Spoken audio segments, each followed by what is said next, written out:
قلبي دوما يغمرني من فيض ضياء آيات المولى تدفعني نحو العليا. یا ایھا الذین آمنوا لا تقربوا الصلاۃ وانتم سکارى حتی تعلموا ما تقولون ولا جنبا عابری سبیل حتی تغتسلوا. قرآن مجید میں احکام کا سلسلہ سورۃ البقرہ سے شروع ہوا. وہاں اوپننگ احکام تھے، ابتدائی احکام ہر معاملے کے. پھر اس کے بعد سورۃ النساء میں دوسرا سٹیپ ہے، اور پھر سورہ مائدہ میں جا کر وہ احکام اپنی فائنل شکل اختیار کریں گے. بعض احکام جو ہیں وہ سورہ بقرہ ہی میں فائنل آ چکے، لیکن بعض احکام جو ہیں وہ ان کے معاملے میں یہی ترتیب رہی. اس کا پہلا حکم سورہ بقرہ میں، پھر دوسرا حکم سورہ نساء میں، اور پھر تیسرا جا کر سورہ مائدہ میں.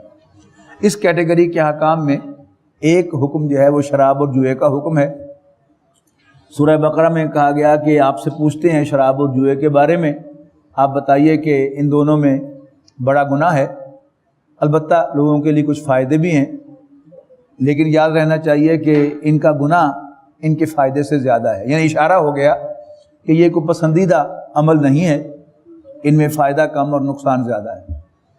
اب یہاں دوسرا حکم آ رہا ہے شراب کے بارے میں. حرام تو ابھی نہیں کی جا رہی، لیکن جب تم نشے کی حالت میں ہو تو نماز کے قریب نہ جاؤ یہاں تک کہ تم معلوم ہو تمہیں کہ تم کیا کہہ رہے ہو. یعنی نشے سے آؤٹ ہو جاؤ تو پھر نماز کے قریب جاؤ. پھر سورہ مائدہ میں جا کے آخری حکم آئے گا کہ بعد آتے ہو کہ نہیں، بس کر دو اب حرام ہو گئے. تو یہاں وہ دوسرا حکم ہے کہ یا ایھا الذین آمنوا لا تقربوا الصلاۃ وانتم سکارى، اے ایمان والو نماز کے قریب نہ جانا جب تم نشے کی حالت میں ہو. حتی تعلموا ما تقولون، یہاں تک کہ جو کچھ تم کہہ رہے ہو تمہیں معلوم ہو. ولا جنبا، اور نہ ہی قریب جاؤ حالت جنابت میں جب تم پر غسل فرض ہو. الا عابری سبیل، سوائے اس کے کہ تم راستے میں سے گزر رہے ہو. یعنی کوئی شخص ہے کہ اس کو غسل ہو گیا لیکن اب باتھ روم تک جانے کے لیے بھی اسے مسجد میں سے گزرنا پڑتا ہے. تو مسجد میں سے گزرنا کیا ہے؟ نماز کے قریب سے گزرنا ہے، تو پھر صرف گزرنے کی اجازت ہے. حتی تغتسلوا، یہاں تک کہ تم غسل کر لو. فَإِن كُنتُم مَرْضَىٰ أَوْ عَلَىٰ سَفَرٍ، اور اگر تم بیمار ہو یا سفر پر ہو. أَوْ جَاءَ أَحَدٌ مِّنكُم مِّنَ الْغَائِطِ، یا تم میں سے کوئی رفع حاجت سے آیا ہے. أَوْ لَامَسْتُمُ النِّسَاءَ، یا تم نے عورتوں سے صحبت کی ہے. اب یہاں کیا ہے دیکھیے، لفظی طور پر کیا ہے کہ تم نے عورتوں کو چھوا ہے، لیکن عورت کو ہاتھ لگانے سے نہ انسان کا وضو ٹوٹتا ہے نہ غسل ٹوٹتا ہے. تو یہ ایک مہذب انداز میں کہا جا رہا ہے کہ تم نے عورتوں سے جنسی تعلق قائم کیا ہو، تو تم نے عورتوں کو چھوا ہو. فلم تجدوا ماء، اور تم پانی نہ پاؤ. فتیمموا صعیدا طیبا، تو پھر پاک مٹی کا قصد کیا کرو. فامسحوا بوجوہکم وایدیکم، اور اس کو مس کرو اپنے چہروں اور اپنے ہاتھوں پر. مسح کیا ہے؟ اب مسح جو ہے یہ اصل طہارت نہیں ہے، جبکہ اصل طہارت جو ہے اس کے بارے میں ہمارے ہاں امام شافعی اور امام ابو حنیفہ کے درمیان اختلاف ہے کہ امام شافعی کے نزدیک اگر وضو کی نیت نہ ہو تو انسان ہاتھ پاؤں منہ دھو لے تو وضو نہیں ہوگا.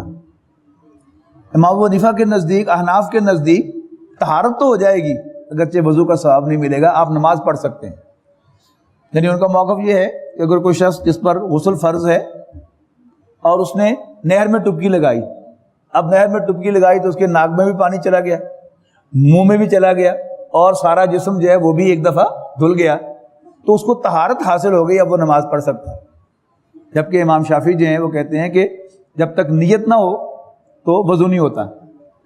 تو وہ ان دونوں چیزوں کو علیحدہ نہیں کرتے. امام صاحب کے نزدیک، امام ابو حنیفہ کے نزدیک طہارت ہو گئی، نماز کی شرط طہارت ہے، وضو نہیں ہے. یہ چھوٹا سا باریک نقطہ ہے کہ نماز کی شرط طہارت ہے، وضو نہیں ہے. وضو ایک عمل ہے جو ثواب کا کام ہے، اور اگر آپ اس کو باقاعدہ نیت کے ساتھ کریں گے، یعنی جو نیکی ہے اس کے لیے نیت ضروری ہے. یعنی یہ کہ بنیادی فرق ہے کہ وضو کا اصل طہارت ہے یا عبادت ہے. امام شافعی کے نزدیک وضو کا اصل عبادت ہے، لہذا عبادت بغیر نیت کے نہیں ہوتی. امام ابو حنیفہ کے نزدیک وضو کی اصل جو ہے وہ طہارت ہے، اور طہارت بغیر نیت کے بھی ہوگی تو طہارت ہو جائے گی، شرط پوری ہو جائے گی۔ تو یہ فقہ کے اندر باریک فرق ہوتے ہیں، جو آدمی ان باریکی کو نہیں سمجھتا وہ بڑا پریشان ہوگا کہ لو جی مولوی لڑتے رہے ہیں آپس میں، حالانکہ یہ ساری باتیں جو ہیں یہ اپنا ایک وزن رکھتی ہیں، ایک پوائنٹ آف ویو ہے کہ جس کے مطابق یہ سب کی سب آراء جو ہیں وہ ہمارے سامنے آتی ہیں۔ تیمم کیا ہے؟ آپ نے قصد کیا، یعنی وضو اور غسل دونوں کا قائم مقام تیمم ہو سکتا ہے۔ دیکھیے یہاں پر وہ لکھا ہوا ہے نا، تو کیا ہے کہ آپ کوئی مٹی جہاں پر پڑی ہوئی ہو آپ اس پر ایسے ایسے ٹچ کریں گے، اور اگر گرد ہو تو باقاعدہ جھاڑ بھی لیں گے اس کو، تو پہلے ایک دفعہ یوں سارے منہ پر اس کو پھیر لیں گے، اور پھر دوبارہ یوں کر کے پھر ایک بازو اور پھر دوسرا بازو، تو تیمم مکمل ہو گیا۔ لیکن چونکہ تیمم جو ہے یہ قائم مقام ہے، یوں ہی پانی میسر ہوگا تو یہ اس کی ویلیڈیٹی ختم ہو جائے گی اور اب آپ کو وضو کرنا ہوگا، نمبر ایک۔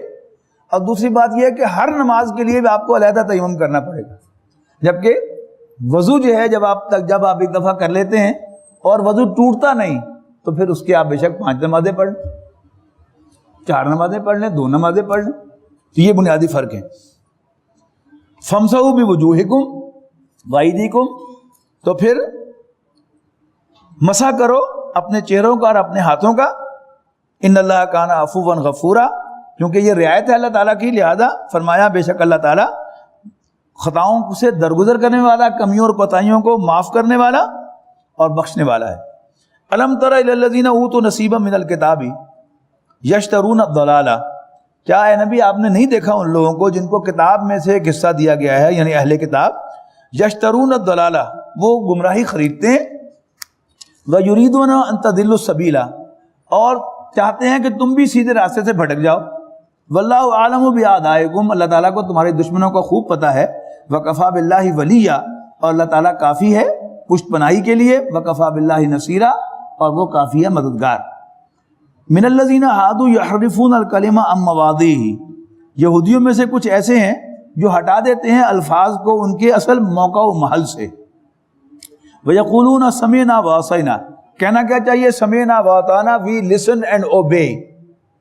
اب اس کے لیے عربی کا لفظ کیا ہے؟ اطعنا، ہم نے مانا، اور اس کو گول کر کے سَمِعْنَا وَعَصَيْنَا، ہم نے سنا اور نہیں مانا، یہ کہہ کر آپ کے پاس آتے ہیں اور کہتے ہیں وَاسْمَعْ غَيْرَ مُسْمَعٍ، نہ سننے جیسا سنو، یعنی تمہاری سماعت جاتی رہے، وَرَائِيًا لَيًّا بِأَلْسِنَتِهِمْ، اور رائنا کہتے ہیں زبان کو مروڑ کر۔ یہ رائنا کیا ہے؟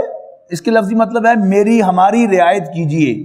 جیسے کوئی شخص جو ہے گفتگو کرتا ہے، آپ کی سمجھ میں نہیں آتی تو آپ کہتے ہیں excuse me, I beg you pardon, تو عربی زبان میں جس کا پیرلل محاورہ تھا وہ کیا تھا؟ رائنا، ہماری رعایت فرمائیے۔ اب اس کو عین کو لمبا کر کے رائنا کہتے تھے، اے ہمارے چڑواہے، اور دل ہی دل میں خوش ہوتے تھے، لو جی بڑا نبی پھر بنیا پھردا، اسی انہوں اے کیا تو سانو کچھ بھی نہیں ہویا۔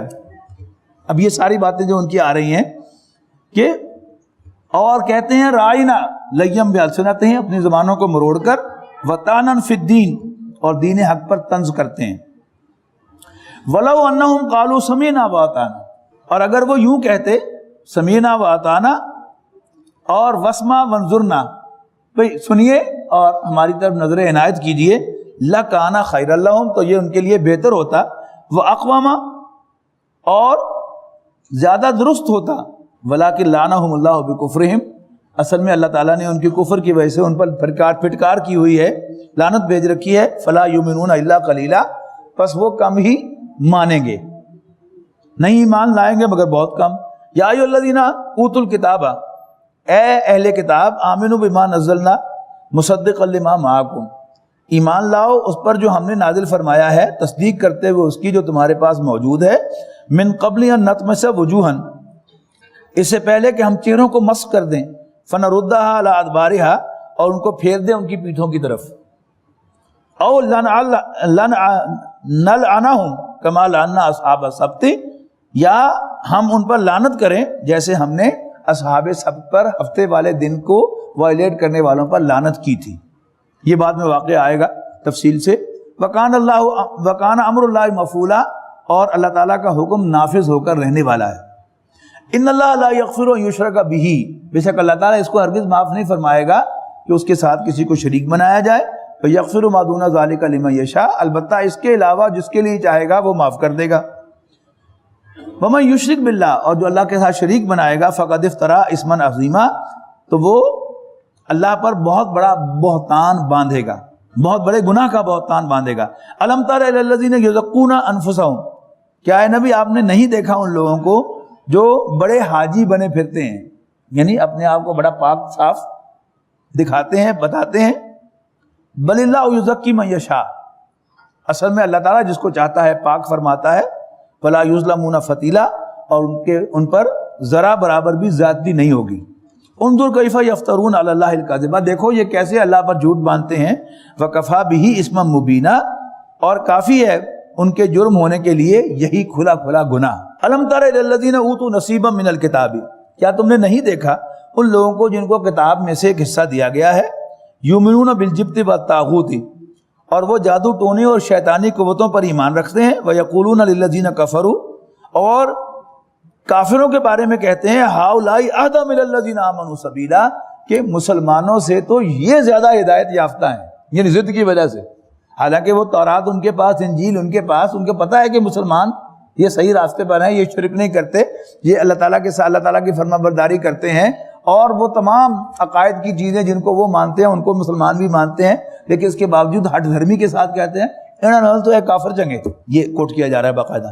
ہؤلاء اہدی من الذین آمنوا سبیلا اولئک الذین لعنہم اللہ، یہ وہ لوگ ہیں جن پر اللہ تعالیٰ لعنت فرماتا ہے. ومن یلعن اللہ فلن تجد لہ نصیرا، اور جس پر اللہ تعالیٰ لعنت فرمائے تو آپ اس کے لیے کوئی مدد کرنے والا نہیں پائیں گے. ام لہم نصیب من الملک، کیا ان کو اللہ تعالیٰ کی حکومت کو حصہ حاصل ہے. فإذا لا یؤتون الناس نقیرا، اور اگر کہیں ایسا ہوتا تو پھر یہ تو لوگوں کو ذرا برابر بھی نہ دیتے. جسے کہتے ہیں نا وہ اللہ گنجے کو ناخن نہیں دیتا، تو یہ کہا ہے کہ چنگا یہ ہے کہ ان کے پاس حکومت نہیں ہے. یعنی پہلے ان کو تکلیف ہے اللہ تعالیٰ کی بادشاہت پر کہ اللہ تعالیٰ نے محمد کو کیوں رسول بنا دیا صلی اللہ علیہ وسلم، اور اگر ان کے پاس کو اللہ تعالیٰ کی بادشاہی میں سے حصہ ہوتا یہ تو کسی کو ذرا بھی نہ دیتے. ام یحسدون الناس، تو کیا یہ لوگوں سے حسد کرتے ہیں علی ما آتاہم اللہ من فضلہ، اس پر جو اللہ تعالیٰ نے ان پر فضل فرمایا. یعنی بیک گراؤنڈ میں وہی حضور صلی اللہ علیہ وسلم کی رسالت ہے. فقد آتینا آل ابراہیم الکتاب والحکمۃ وآتیناہم ملکا عظیما، تو عطا کی ہم نے آل ابراہیم کو بھی کتاب اور حکمت، اور عطا کی ہم نے ان کو بہت بڑی سلطنت، یعنی حضرت داؤد علیہ السلام کی سلطنت، حضرت سلیمان کی سلطنت، یہ اہل کتاب کو اللہ تعالیٰ نے دی تھی. فمنہم آمن بہ، تو ان میں ایسے بھی ہیں جو اس پر ایمان لاتے ہیں.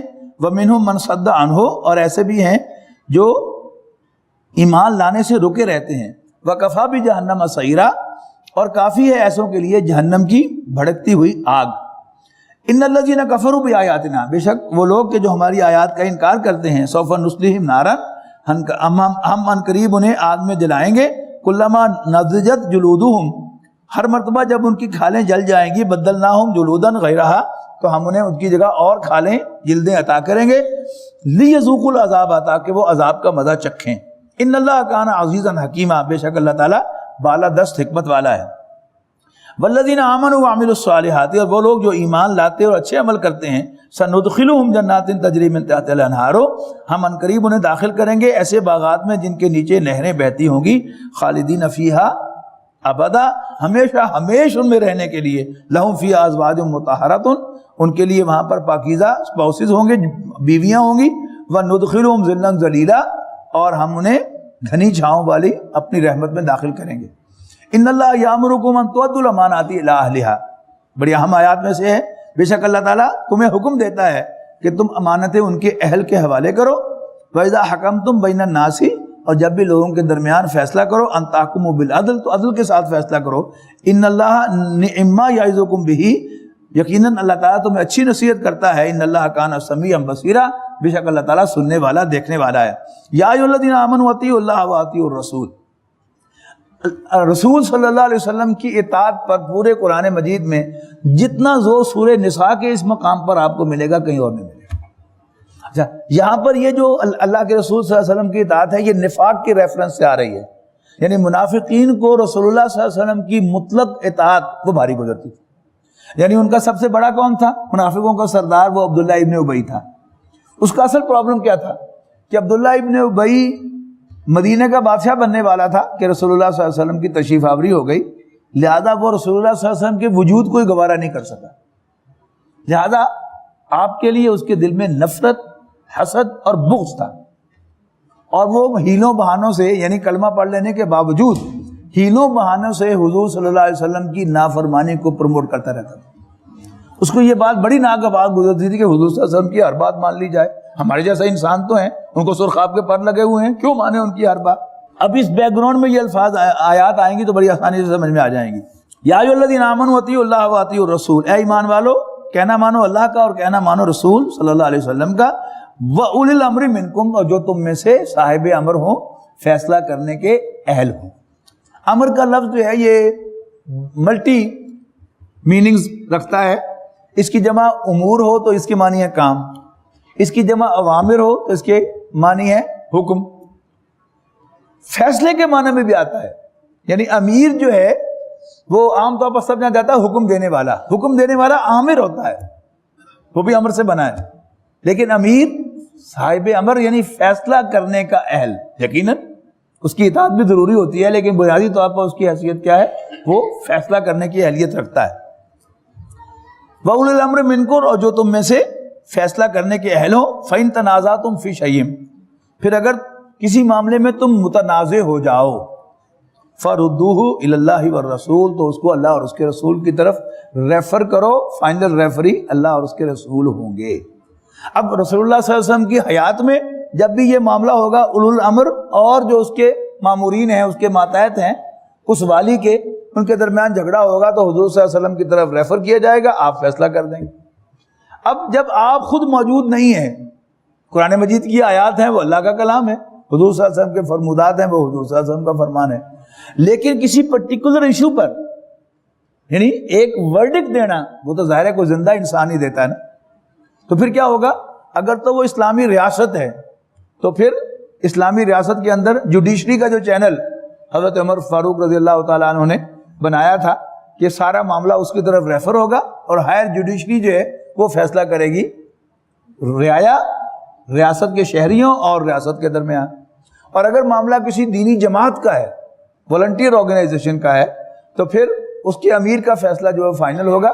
جس کو وہ ایکسیپٹیبل ہوگا وہ اس جماعت میں رہے گا، اور جو جس کو وہ ایکسیپٹیبل نہیں ہوگا اس کو وہ جماعت چھوڑنی پڑے گی. یہ فرق کیوں ہے یہ سمجھ لیجیے کہ ریاست جو ہے وہ ٹیریٹوریل ہوتی ہے، کہ جو بھی اس ٹیریٹری کے اندر ہے وہ بائی ڈیفالٹ اس ریاست کا شہری ہوتا ہے. لہذا وہاں پر کوئی تھرڈ پارٹی جو ہے وہ فیصلہ کرتی ہے، لیکن کوئی والنٹیئر آرگنائزیشن جو ہے وہ بائی ڈیفالٹ نہیں ہوتی. کوئی شخص جو ہے خود والنٹیئر کر کے اس کے جماعت کا رکن بنتا ہے، اس لیے کہ ورنہ تو ڈسیزن ہو ہی نہیں سکتا. یا جماعت کے اندر کوئی چینل جو ہے وہ بنے ہوئے ہوں، لیکن وہ چینل جو ہے وہ بھی کام نہیں کرتے، پھر جماعت میں بگاڑ پیدا ہوتا ہے. اب سیدھا سا طریقہ یہ ہے کہ اس کے جو اندر شمولیت ہے وہ والنٹیئر ہے اور بائی کمپلشن نہیں ہے، جبکہ شہریت بائی کمپلشن ہوتی ہے. فَإِن تَنَازَعْتُمْ فِي شَيْءٍ فَرُدُّوهُ إِلَى اللَّهِ وَالرَّسُولِ إِن كُنتُمْ تُؤْمِنُونَ بِاللَّهِ وَالْيَوْمِ الْآخِرِ، اگر تم واقعی اللہ اور آخرت پر ایمان، یوم آخر پر ایمان رکھتے ہو. ذَلِكَ خَيْرٌ، یہ بہتر ہے، وَأَحْسَنُ تَأْوِيلًا، اور انجام کے اعتبار سے بھی یہی بہتر ہے. أَلَمْ تَرَ إِلَى الَّذِينَ يَزْعُمُونَ أَنَّهُمْ آمَنُوا بِمَا أُنزِلَ إِلَيْكَ، اور جب تک وہ چینلز اسلامی ریاست میں نہیں بنے تھے اس وقت تک کیا تھا؟ امیر المومنین کا فیصلہ فائنل فیصلہ تھا، حضرت ابوبکر صدیق کی حد تک. یعنی رسول اللہ صلی اللہ علیہ وسلم کا وصال ہو چکا، اب حضرت ابوبکر رضی اللہ تعالیٰ عنہ وہ امارت کے منصب پر فائز ہوئے. وہ انہوں نے خود اپنے آپ کو والنٹیئرلی پیش کیا کہ اگر میں سیدھا رہوں تو تم پر میری اطاعت فرض ہے، اور اگر میں ٹیڑھا ہو جاؤں تو تمہارا فرض ہے کہ تم مجھے سیدھا کر دو. اور ایک بدو نے یوں تلوار نکال کے کہا کہ ہم تمہیں تلوار سے سیدھا کریں گے.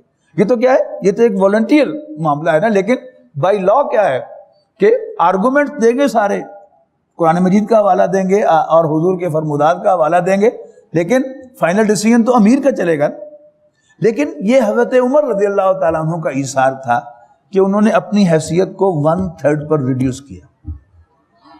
یعنی رسول اللہ صلی اللہ علیہ وسلم سے پہلے بادشاہت ہوتی تھی، اور بادشاہ کیا ہوتا تھا؟ Every thing. وہ ایگزیکٹو ہیڈ بھی ہوتا تھا، وہ جوڈیشل ہیڈ بھی ہوتا تھا اور وہ قانون بھی ہوتا تھا. اس کی زبان سے نکلا ہوا جملہ قانون ہے اور اس کی زبان سے نکلا ہوا جملہ ہی فیصلہ ہے, اور وہی عدل ہے, وہی انصاف ہے, سب کچھ وہی. حضرت عمر نے وہ معاملہ کیا جو میں نے آپ کے سامنے رکھا. حضرت عمر رضی اللہ تعالیٰ عنہ نے یہ انسٹیٹیوشن بنائے, یعنی آج جو اسٹیٹ کرافٹ جسے ہم کہتے ہیں اس کے موجد حضرت عمر ہے رضی اللہ تعالیٰ عنہ. باقی یہ ویسٹ کی بددیانتی ہے کہ وہ حضرت عمر کا حوالہ نہیں دینا چاہتے, وہ اسلامی نظام کا حوالہ نہیں دینا چاہتے. حضرت عمر رضی اللہ تعالیٰ عنہ نے تاریخ میں پہلی مرتبہ ایک مجلس شورا بنائی اور تمام ایشوز اس مجلس شورا میں لے کے گئے, اور قاضی کا عہدہ بنایا جو پہلے نہیں تھا. تو گویا انہوں نے مجلس شورا بنا کر لیجسلیچر علیحدہ کر دی ایگزیکٹو سے, اور قاضی کا عہدہ بنا کر انہوں نے جوڈیشری علیحدہ کر دی, اور اس قاضی نے حضرت عمر رضی اللہ تعالیٰ عنہ کو سمن بھی کیا اور آپ اس کی عدالت میں پیش بھی. الم تر الی الذین یزعمون, کیا نبی آپ نے ان لوگوں کو نہیں دیکھا جو دعویٰ کرتے ہیں انہم آمنوا بما انزل الیک, کہ ہم ایمان لاتے ہیں, ایمان رکھتے ہیں اس پر جو آپ پر نازل کیا گیا, وما انزل من قبلک, جو آپ سے پہلے نازل کیا گیا, یریدون ان یتحاکموا, اور وہ چاہتے ہیں کہ اپنے معاملات کے فیصلے طاغوت سے کرائیں, وقد امروا ان یکفروا بہ, حالانکہ انہیں حکم دیا ہے کہ وہ طاغوت کا انکار کریں, انہیں حکم دیا گیا ہے کہ وہ طاغوت کا انکار کریں.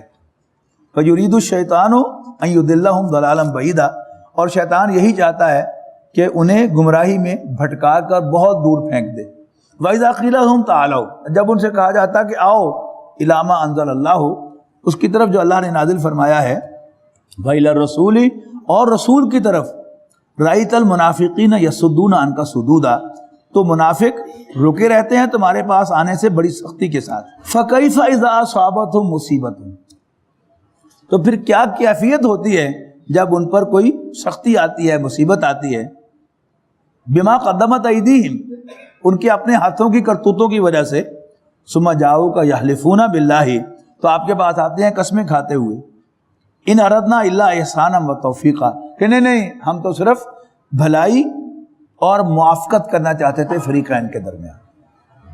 آپ نے سنا ہوگا ایک واقعہ, وہ اس کے ساتھ متعلق ہے کہ ایک منافق تھا تو کلمہ گو, لیکن حضور صلی اللہ علیہ وسلم کو دل سے وہ حکم تسلیم نہیں کرتا تھا, فیصلہ کرنے والا. تو وہ اس کا کوئی جھگڑا تھا یہودی کے ساتھ, تو اس نے منافق نے کہا کہ جی فیصلہ رسول اللہ صلی اللہ علیہ وسلم سے کرواتے ہیں, بلکہ وہ یہودیوں کی عدالت میں جانا چاہتا تھا, اور یہودی نے کہا, اس کو پتا تھا کہ اللہ کے رسول عدل کرتے ہیں, تو اس نے کہا کہ جی تمہارے رسول سے فیصلہ کرواتے ہیں. اب اس کے پاس کوئی چوائس نہیں تھا, حضور صلی اللہ علیہ وسلم نے کیس سنا اور یہودی کے حق میں ورڈکٹ دے دیا, ڈگری دے دی. اب وہ جو منافق مسلمان تھا اس یہودی سے کہتا ہے اچھا چلو ابو بکر سے بھی پوچھ لیتے ہیں. حضرت ابو بکر کے پاس آ گئے تو اس مسلمان منافق نے معاملہ ان کے سامنے رکھا, تو یہودی نے کہا کہ جی اس میں آپ کے پیغمبر صلی اللہ علیہ وسلم میرے حق میں فیصلہ دے چکے ہیں. تو حضرت ابو بکر نے کہا کہ بس اگر وہ فیصلہ دے چکے ہیں تو پھر مجھ سے کیا پوچھنے کے لیے, چلو بھاگ جاؤ. اب اس منافق کا خیال تھا کہ یہودیوں کے حضرت عمر بہت خلاف ہیں, تو انہوں نے کہا یہ عمر سے بھی پوچھ لیتے ہیں. وہ گئے حضرت عمر کے پاس, اور اس منافق نے اپنا پورا جو کیس ہے وہ ان کے سامنے رکھا, دعویٰ. تو منافق نے, یہودی نے کہا کہ آپ کے پیغمبر اور ابو بکر جو ہے وہ میرے حق میں فیصلہ کر چکے ہیں. تو حضرت عمر نے کہا ٹھہرو, اندر گئے, تلوار لائی اور آتے ہی اس منافق کی گردن اڑائی. اب جو منافق کے لواحقین تھے وہ حضور صلی اللہ علیہ وسلم کے پاس آئے قصاص لینے کے لیے کہ ہم عمر سے قصاص لینا چاہتے ہیں کہ اس نے ہمارا بندہ مار دیا. اب یہ اس میں بیک گراؤنڈ میں کہ جب پہلے اپنی کرتوتوں کی وجہ سے کوئی اس بات تک پہنچتے ہیں, اور جب پھر کوئی مصیبت آتی ہے تو پھر آ کر واہ ویلا کرتے ہیں. تو فَكَيْفَ إِذَا أَصَابَتْهُمْ مُصِيبَةٌ, تو کیا کیفیت ہوتی ہے جب ان پر کوئی مصیبت آن پڑتی ہے ان کے اپنے ہاتھوں کے آگے بھیجے ہوئے عمل کی وجہ سے. ثُمَّ جَاؤكَ يَحْلِفُونَ, پھر آپ کے پاس آتے ہیں قسمیں اٹھاتے ہوئے, باللہ, اللہ کی قسم, ان اردنا الا احسانا و توفیقا, ہم تو اصل میں چاہتے تھے کہ کوئی کمپرومائز ہو جائے, ابو بکر جو ہیں وہ اس معاملے کا آؤٹ آف کورٹ سیٹلمنٹ کرا دیں. یہ تو نا آج کی زبان میں کہ فیصلہ تو اگرچہ ہو گیا ہے لیکن آؤٹ آف کورٹ سیٹلمنٹ ہو جائے تو ٹھیک ہے, ہم تو یہ چاہتے تھے.